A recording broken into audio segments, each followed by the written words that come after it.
In the history of the United States, very rarely has a police officer ever been tried, convicted, and executed for murder.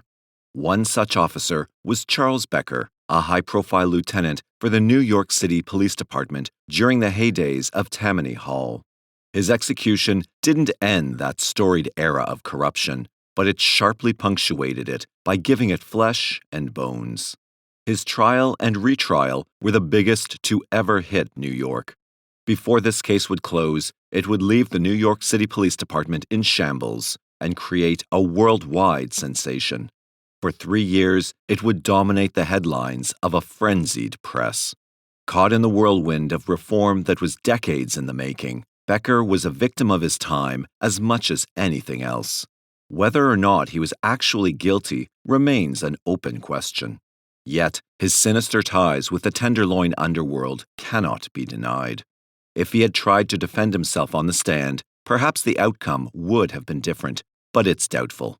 Becker had much against him, a blindly ambitious district attorney who astutely saw a death sentence for Becker as a free pass to the governor's mansion, a hostile press dedicated to the ruin of a corrupt police lieutenant, and a devil's pact hatched in New York's vilest prison by 3 desperate killers eager to trade Becker's life to save themselves from the electric chair. In 1912, when Becker went on trial, New York City was engulfed by the great tide of immigrants that had swept over the eastern shores of America. From distant, oppressed lands, they poured into this dream of a country where it was whispered that men could live free and the streets were paved with gold. Hundreds of thousands of refugees crammed into Manhattan tenements, bringing their own language, customs, and traditions. In the process, they changed forever the very society they longed to join. But not even a city as big as New York could absorb this tidal wave of people into its workforce. Many immigrants were forced to take the most menial jobs for the lowest pay. In doing so, they gave birth to 2 new socioeconomic classes, the working poor and the unemployed. Street gangs began to appear among the vast tenements on the Lower East Side of Manhattan. They were made up of local thugs and street toughs who came to exert their influence far beyond their own neighborhoods. They were the forerunners of organized crime families that would dominate the city in the decades to come. Crime in the streets was only one side of the coin. The notorious Tammany Hall era was the other, and it was in full swing. Political corruption was not only tolerated, it had become a part of the fabric of New York life, especially in the Tenderloin district. Like the cut of beef, the Tenderloin was supposed to be the best part of Manhattan. It had glittering lights, theaters, saloons, dance halls, famous restaurants, hotels, newly erected skyscrapers, and gambling casinos. Its narrow streets were clogged with a strange mixture of horse-drawn carts and smoky, motor-driven carriages. The Tenderloin area, now known as Times Square, which is centered at 42nd Street and Broadway, had hundreds of gambling casinos and was under siege by a virtual army of prostitutes. Some estimates put the number of streetwalkers as high as 30,000. Since prostitution and gambling were illegal, it was common practice for pimps and casino owners to seek protection from prosecution by paying off the police department. The police, in turn, colluded openly with politicians at City Hall. The casino owners who refused to pay were promptly raided and put out of business. Public corruption was nothing new to New York. It had been going on for decades, interrupted now and then when an outraged citizenry called for reform. Under Tammany Hall, though, corruption reached its apex. From the lowly cop on the street to the highest echelons of City Hall itself, money talked. No city permit could be secured, no building could start, and no business could open unless the right person received his payoff. Graft permeated every level of the bureaucratic structure, and at its foundation was the New York City Police Department, rotten to its core. Into this jungle of graft, Charles Becker entered center stage. Originally from Sullivan County in upstate New York, he grew tired of country life and moved to the big city in 1888. Tall and handsome, Becker was a powerfully built man with huge shoulders. He got his first job as a bartender on the Bowery, but soon graduated to bouncer, earning a reputation as a fearsome fighter. There, Becker made his first contact with the underworld when he met Monk Eastman, a deranged killer who ruled a vicious gang of murderers and outlaws. Monk's trademark was a sawed-off baseball bat that he used on the skulls of his adversaries. Through this friendship, Becker met other criminals, including several politicians. One of these was Big Tim Sullivan, a state senator who was regarded as the king of the Tenderloin and the overseer of all graft and bribery in Manhattan. Sullivan took a liking to Becker and, in 1893, arranged for Becker's entry into the police department. As a police officer, Becker had a checkered career. Several times he was investigated and brought to departmental trials on charges of brutality and false arrest. In 1896, he mistakenly shot and killed an innocent bystander while chasing a burglar. To make matters worse, Becker attempted to cover up the blunder by trying to pass off the dead man as a known burglar. He was suspended for 30 days. In 1898, Becker jumped into the Hudson River to rescue a drowning man. The newspapers declared him a hero, and for a week he basked in glory. But then, the man suddenly came forward and said that Becker had promised to pay him $15 to jump in the river just so Becker could play the hero. Again, he was the subject of controversy. The police department transferred him to the 16th Precinct, the Tenderloin, plunging him into the depths of the corruption cesspool. On the 16th of January 1907, Commissioner Theodore Bingham promoted Becker to sergeant, a reward for assisting the commissioner in an earlier investigation. Becker welcomed the opportunity. It led shortly to his becoming the bagman for the precinct captain. Becker's cut was 10% of the take. In the first year, he made $8,000. While at the 16th, he also met Helen Lynch, a Manhattan schoolteacher he would soon marry.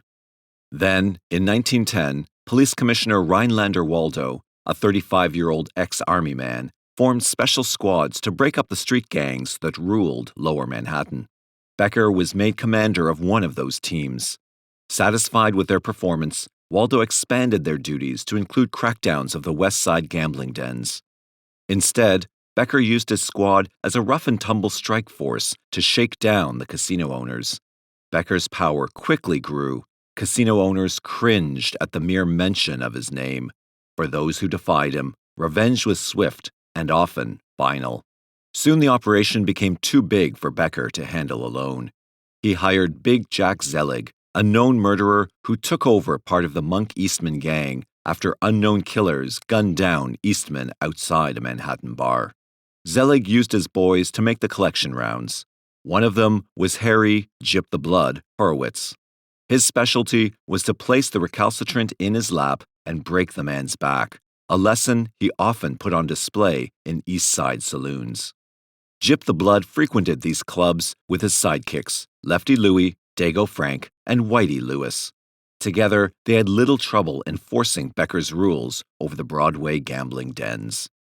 Becker's undoing was set in motion in the summer of 1912 when a low-level gambler named Herman Rosenthal was given permission by State Senator Big Tim Sullivan to open a new casino at 104 West 45th Street named the Hesper Club. On opening night, Becker called on Rosenthal to lay down the groundwork for future payoffs. Rosenthal balked, telling Becker that this was Big Tim Sullivan's territory and no payments would be made to Zelig's men.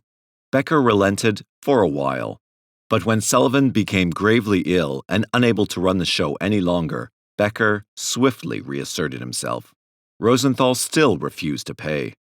Becker then sent Bald Jack Rose, a well-known gangster who had already killed several men, to station himself inside the club and skim off 20% of the casino's take. Instead of cowering to Bald Jack Rose, as Becker had assumed, Rosenthal began to complain loudly to Tammany Hall politicians, saying he would not stand for such shoddy treatment at the hands of a renegade cop. Meanwhile, Becker was receiving pressure from Police Commissioner Waldo to raid the Hesper. Waldo had received many complaints about the club and wondered how it stayed in business without Becker being aware of it. Finally, Becker struck. He raided the club and shut it down. To add insult to injury, he assigned a uniformed cop inside the Hesper day and night to see that it remained closed. Rosenthal was insane with rage. He paid a visit to District Attorney Charles Whitman, an ambitious lawyer who had political aspirations beyond his current office. Of Whitman, Supreme Court Justice Felix Frankfurter would later write, "He was a politically minded district attorney, one of the great curses of America." On the night of July 15, 1912, Rosenthal went to the district attorney's office to meet with Whitman. Whitman was elated that an underground figure had, at last, come forward. He knew what Rosenthal was telling him about Becker was political dynamite. Whitman told Rosenthal he would convene a grand jury to hear the case. After meeting with Whitman, Rosenthal left the criminal courts building at 11 p.m. and headed to the Café Metropole on West 43rd Street, a local hangout for gamblers. News of Rosenthal's meeting with the DA had already spread throughout the Tenderloin. Newspaper in hand, Rosenthal walked into the Metropole, took a seat alone at the back of the room, and began to read. There was an eerie silence. No one would talk to Rosenthal. A few minutes before 2 a.m., a waiter approached him. "There's someone in front to see you, Beansy," he said. Rosenthal folded his paper, arose from his seat, and walked to the front door. In the dimly lit street, he saw several men lurking in the shadows to his left. "Over here, Beansy," one of them said. As he moved closer, 4 quick shots rang out. Rosenthal collapsed to the sidewalk. One of the killers strolled over to the body, aimed a pistol at Rosenthal's head, and fired 1 shot into it. The gunman then raced across the street to the getaway car, jumped in, and roared off down 43rd Street. Several police walking a beat nearby heard the shots and began running toward the scene from Broadway. The Metropole emptied out, and a large crowd began to form around the body. Within minutes, news of the shooting swept through the Tenderloin. Thousands converged on the scene. Reporters from every newspaper were dispatched. Meanwhile, the killers escaped down 6th Avenue even though police had commandeered a passing auto and had given chase. The next day, Whitman complained that the police had made a pretense of pursuing the murderers, a charge the New York Times gave full play the following morning in bold-type headlines on its front page. "Whitman points to the police," and "insists it isn't gamblers' work."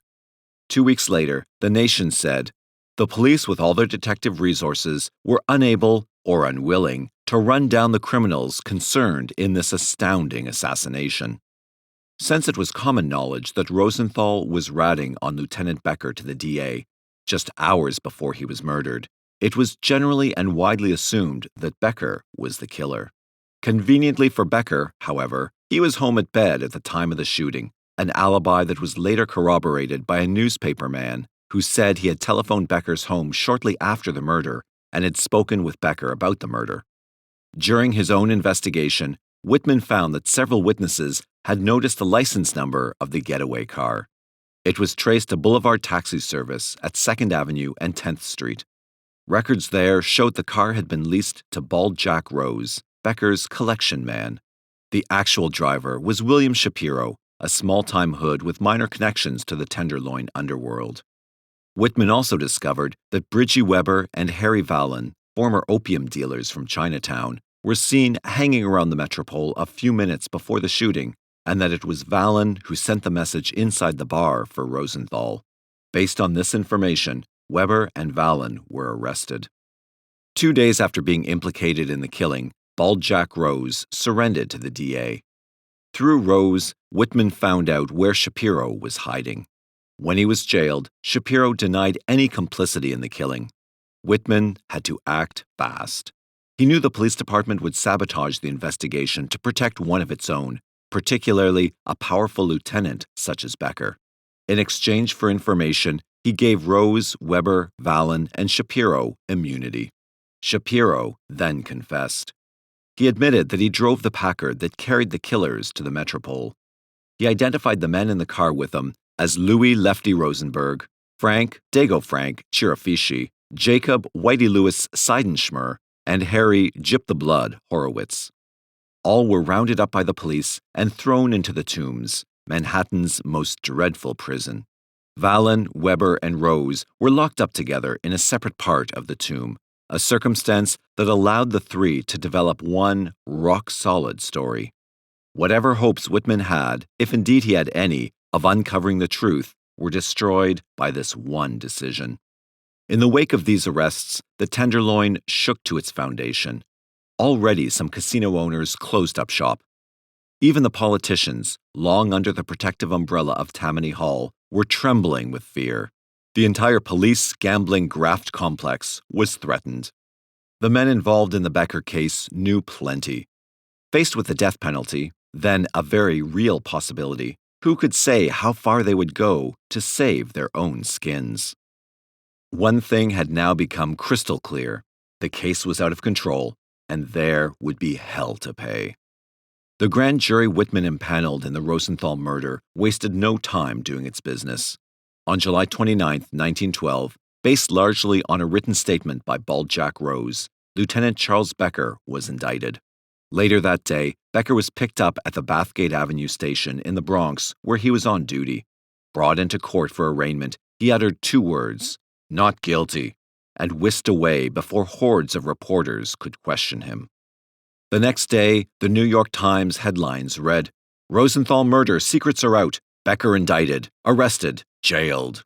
Fueled by a hysterical press, the case became an international sensation. In its August 1, 1912 issue, The Nation said, "Lieutenant Becker's indictment for the murder of Rosenthal at once lets in a flood of light upon the crime and is a terrible blow to the mayor, the police commissioner, and the whole police administration of New York City." Whitman was not alone in his dedication to nailing Becker. Virtually every newspaper in New York allied itself with the crusading DA, who was taking on the status of a mythical hero.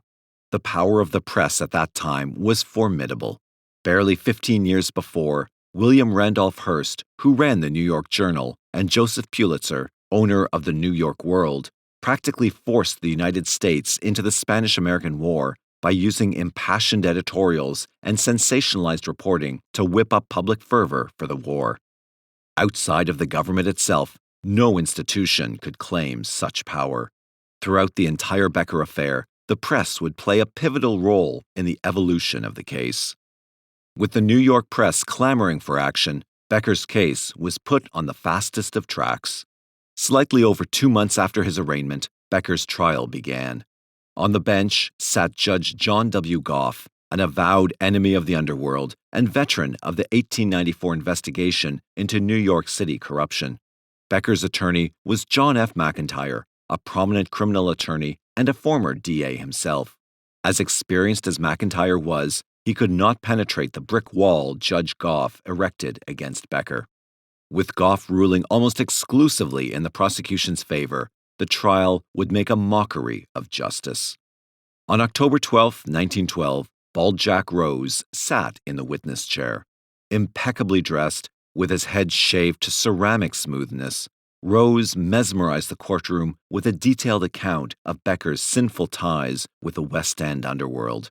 He testified that Becker had said to him, "Rosenthal ought to be put off this earth. There is a fellow I would like to have croaked. Have him murdered, cut his throat, dynamite him, or anything." And later, "There's no danger to anyone that has any hand in the murder of Rosenthal. There can't be anything happen to anyone. You know the feeling over at police headquarters is so strong that the man or men that croak 'em would have a medal pinned on them." Rose testified that he initially recruited Big Jack Zelig, Becker's collection man, who happened to be incarcerated at the Tombs at the time. Rose testified that Becker would see to his release if Zelig would arrange the murder of Rosenthal. Unexpectedly, Zelig refused, and Rose had to look elsewhere. Unfortunately, Zelig was unable to corroborate Rose's testimony because on the day the Becker trial began, he was shot in the head and killed on a 13th Street trolley. His killer, Red Phil Davidson, was nabbed at the scene and told police he did it because of an old gambling debt. After Zelig refused the job, Rose said he called on Gyp the Blood and Whitey Lewis. Rose said they, in turn, recruited Lefty Louie and Dago Frank. Rose testified they all accepted the contract for $1,000. With Shapiro at the wheel of the Packard, Rose said the 5 of them went to the Metropole on the night of July 15th and killed Rosenthal. Rose, calm, deliberate, always in control, made a strong impression on the jury. His matter-of-fact style was mindful of a Wall Street broker rattling off the latest stock market quotations. In the following days, dozens of implicated people took the stand. A sea of contradictory testimony overwhelmed the court, for each witness wanted to save himself. It was impossible to get at the truth. Only Becker knew. But his side of the story would never be told. McIntyre advised Becker against taking the stand in his own defense to avoid his being cross-examined by Whitman. McIntyre didn't want Whitman to put on display to the jury a brutal, wealthy police officer hopelessly entangled in a maze of graft and corruption. McIntyre based his defense on destroying the credibility of the prosecution's three main witnesses, Bald-Jack Rose, Weber, and Vallon, urging the jury not to believe three criminals who had spent their lives hustling on Tenderloin streets. You can recognize what self-confessed murderers and perjurers will do when they realize their necks are about to go to the halters, McIntyre argued, making much of the fact that these three were locked up together in the Tombs prior to trial. There, he said, they held several meetings to coordinate their story. McIntyre said the real murderers were Weber and Vallon, both of whom had been granted immunity by Whitman on condition they make Becker the fall guy.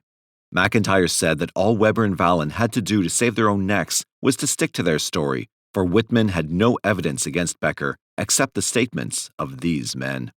Whitman's assistant, Frank Moss, gave the prosecutor's summation. Do not shirk that duty to render a verdict as you find it, but take the manly stand. If you think that it's proper to hold him accountable for this awful crime, in God's name, in the country's name, do your duty. After nearly 4 days of instruction by Judge Goff, the case was given to the jury. Becker told nearby reporters, I have no fear of the outcome. By midnight, the jury reached a verdict. The courtroom was packed. Becker was brought to the bench. Goff turned to the jury. And how do you find the defendant? He said. Guilty, Your Honor, the jury foreman replied. The reporters jostled each other to get to the exit doors. The courtroom erupted in confusion. The headline in the New York Times the next morning was, Blow crushes him and his wife. 5 days later, Becker appeared before Goff for sentencing. You are hereby sentenced to the punishment of death, the judge read. Becker didn't flinch. The condemned man never lost his nerve for an instant throughout the day, wrote the Times. Becker was sent to Sing Sing prison on the banks of the Hudson to await execution on December 12, 1912, just 6 weeks after the sentencing. But the case was far from over, for if Becker was anything, he was a fighter. Following Becker's trial, the prosecution put Gyp the Blood, Lefty Rosenberg, Dago Frank, and Whitey Lewis on trial for Rosenthal's death. The trial lasted 7 days and was presided over by Judge Goff, who displayed the same bias and iron-fisted rule as he did at Becker's trial. All 4 were sentenced to die. The press responded with a chorus of approval. They said it was the beginning of the end for the Tenderloin Empire. The press hailed Whitman as a champion of justice, giving him a prominence that left little doubt that he would be the next governor of New York. Becker's case was brought before the State Court of Appeals. On February 24, 1914, the conviction was overturned and a new trial was ordered. Citing Judge Goff's shocking bias, the court launched a blistering attack on the judge's behavior in the original trial. The Court of Appeals said that Goff was not only guilty of misconduct, but made mistakes in criminal procedure law as well. The next trial would begin on May 6, 1914. Becker and his wife were elated. A new trial meant new hope. But there was a cloud on the horizon. The same Court of Appeals rejected another trial for the 4 gunmen. Their conviction would stand. It was a serious problem for the defense.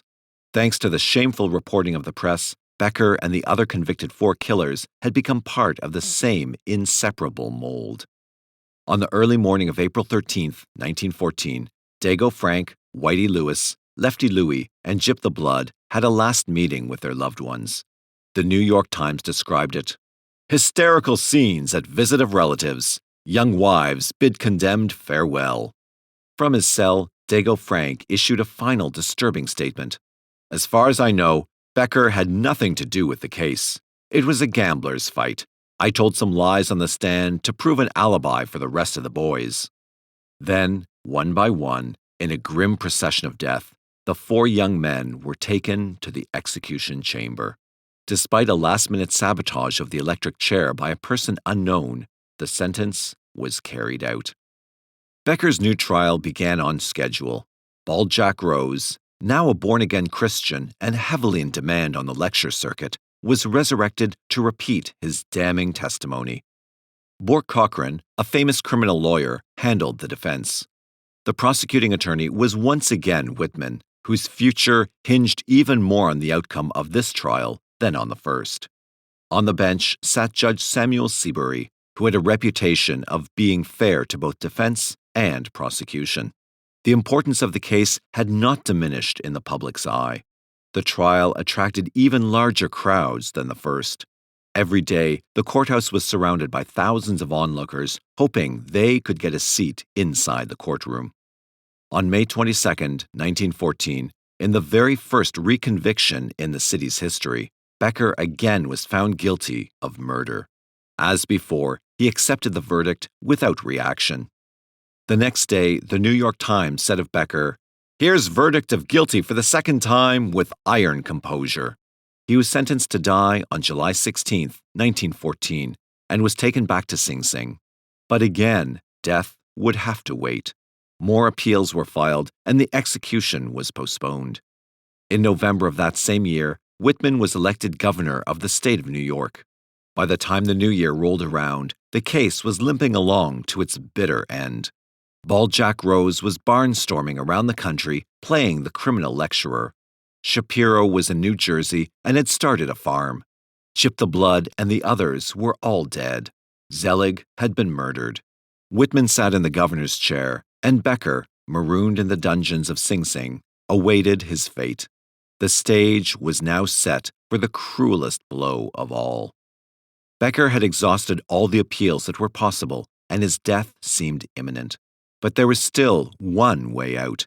Under state law, a death sentence may be commuted to life by the stroke of the governor's pen. Ironically, the governor in this case was also the former prosecutor. Never before in American history had such a bizarre turn of events taken place.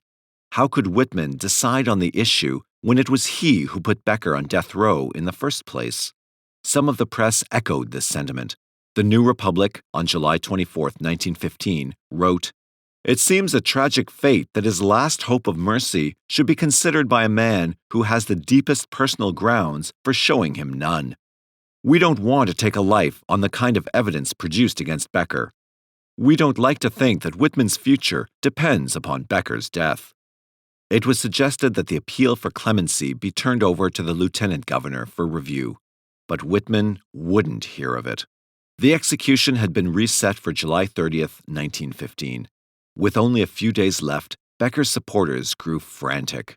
There were several organizations now afoot to persuade the governor to commute the sentence. Becker's defense attorney, Cochran, tried a last-ditch effort to bring the case before the state Supreme Court. It, too, failed. Thousands of letters and telegrams poured into Whitman's chambers, urging clemency. In a final declaration of innocence, Becker wrote a letter to Whitman. In it, he said, "I am innocent as you of having murdered Herman Rosenthal, or having counseled, procured, or aided his murder, or having any knowledge of that dreadful crime." At last, the day before Becker's scheduled execution, Helen Becker herself visited the governor's office to plead for her husband's life. The New York Times headline on June 30th read, "Begs governor in vain for life, embraces doomed man at midnight." Still, Whitman would not change his mind. At 5:30 a.m. on July 30th, 1915, Becker, dressed in black, his trousers slid up the sides, walked down death row. While dozens of reporters watched, he was hastily strapped into the electric chair. His last words were, "Into thy hands, O Lord, I commend my spirit." At the signal, the switch was thrown, and almost 2,000 volts were sent into his body. But Becker was strong so much so that the voltage needed to kill him had been misjudged. He was still alive. Another jolt ripped into him. Again, it was not enough. Workmen were called to adjust the straps. Witnesses were in a near panic. Some fainted. The execution was becoming a nightmare. The voltage was increased, and, mercifully, the third jolt finally killed him. It had taken 8 minutes, each one faithfully recorded by the newsman assigned to witness the execution. Lieutenant Charles Becker of the New York City Police Department was dead.